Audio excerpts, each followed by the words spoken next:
Hello বন্ধুরা, আপনাদের সকলকে জানাচ্ছি মাহবুব টেকের পক্ষ থেকে আন্তরিক শুভেচ্ছা অভিনন্দন।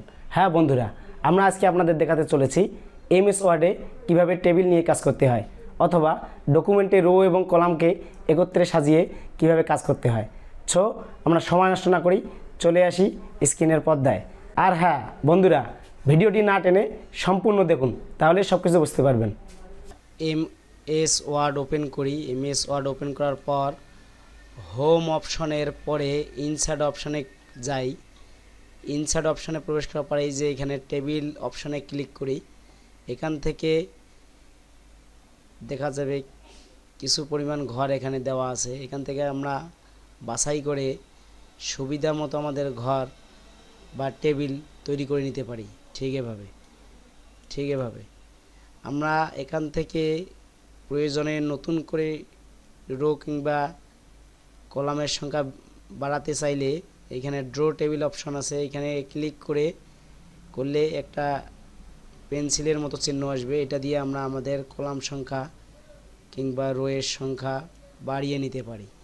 আমরা চাইলে শুধু নির্দিষ্ট পরিমাণ ঘরের সংখ্যাও এভাবে এঁকে নিতে পারি আমরা আমাদের সুবিধা মতো।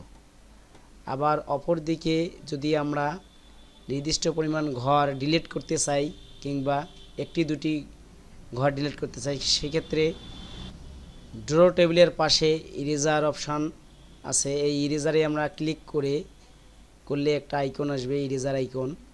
এই আইকন দিয়ে আমরা শুধু যে ঘরটা ডিলিট করব সেটার উপরে রেখে মাউসের ক্লিক বাটনে টিপ দিলেই ডিলিট হয়ে যাবে। ঠিক এভাবে আবার আমি যদি চাই একেবারে কয়েকটি ঘর ডিলিট করব, ঠিক এভাবে চেপে ধরে কয়েকটি ঘর সিলেক্ট করে এইভাবে ছেড়ে দিলেই ডিলিট হয়ে যাবে।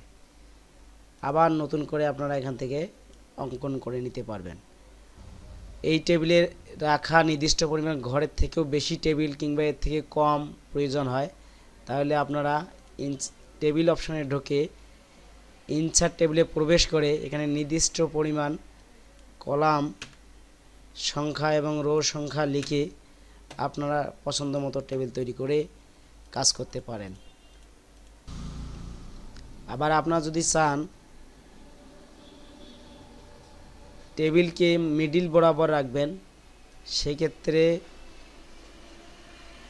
রুলার অপশানে এখানে ক্লিক করে এইভাবে চাপাই দিয়ে ঠিক এভাবে মাউস পয়েন্টার দিয়ে ধরে এভাবে আগাই দিবেন।